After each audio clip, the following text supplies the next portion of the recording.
Johannesburg Water will give an update on the recovery of the water systems as disruptions continue in some communities.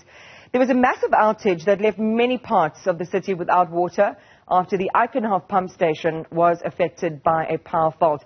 Let's get you a live update from Newzroom Afrika's Nqobile Madlala, who joins me now. Good morning, Nqobile. You are there. I see no one behind you, so that news conference hasn't kicked off.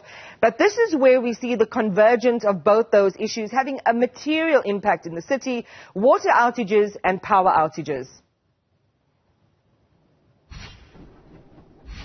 Well, yes, Iman, that becomes very difficult. We have heard from the past, from the water side, that how power actually can affect our water, and this is exactly where we now see it as an example in terms of how the power outage can then affect pumping water into Joburg City, and the Joburg then being unable to pump that water into the towers and directly affecting us. We know that some areas have already started getting some water, but at this very point where we are, there's supposed to be a briefing where we are supposed to get an update in terms of which areas are currently affected. We know that the West Rand is one of those areas that are mainly affected. Coronationville, where we were at Rahima Musa, is one of the areas that were also affected, with Helen Joseph, also the hospital also affected. So I want to bring in now Nombuso, who's a spokesperson, to speak to us about these issues. If you could come a bit closer.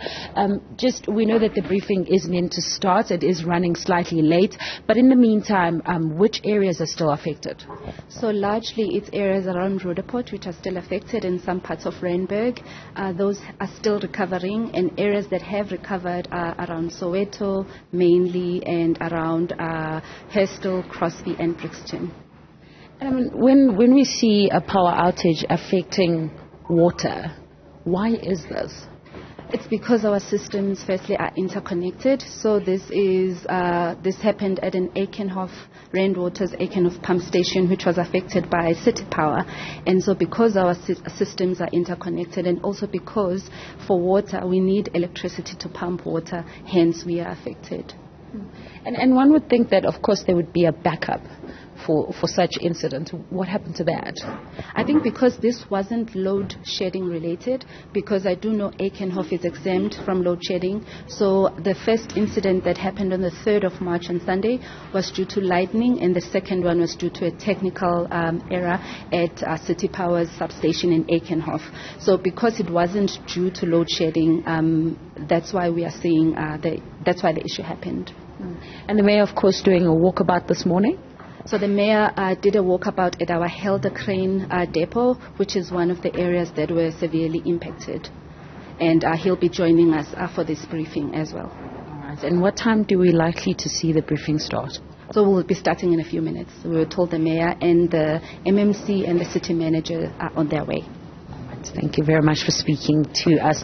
Well, as you can hear there, Iman, some of the areas, yes, affected, but we are about to get those answers when the mayor does get here. We know that there was the walkabout that took place earlier on, just to see what is taking place. But what we're hearing there is that the outage was due to a lightning, which is not just load shedding. So as a result, we understand that the infrastructure couldn't just kick in automatically to be able to go into backup, because this was something that is not related to load shedding. But we are going to hear more in terms of that briefing as it takes place, in terms of what solutions do we have going forward. Some places are going as far as 5 days. We know that in the area that we're in, some areas have gone on as far as 7 days because of that water issue. So people must be frustrated and wanting answers at this point.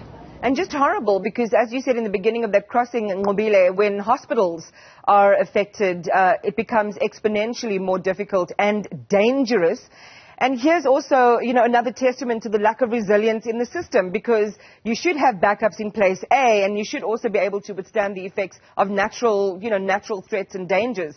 And we see places like Roosevelt, for example, the Roosevelt substation, continually experiencing faults and breakdowns. I'm sure you're going to put a lot of those questions to the team from the city, and we'll take our viewers back to where you are as soon as that news conference gets underway. Nqobile Madlala just giving us the latest on what happened with the massive outage and the Eikenhof Pumpstation affecting the delivery and supply of water. So we'll go back there as soon as it gets underway.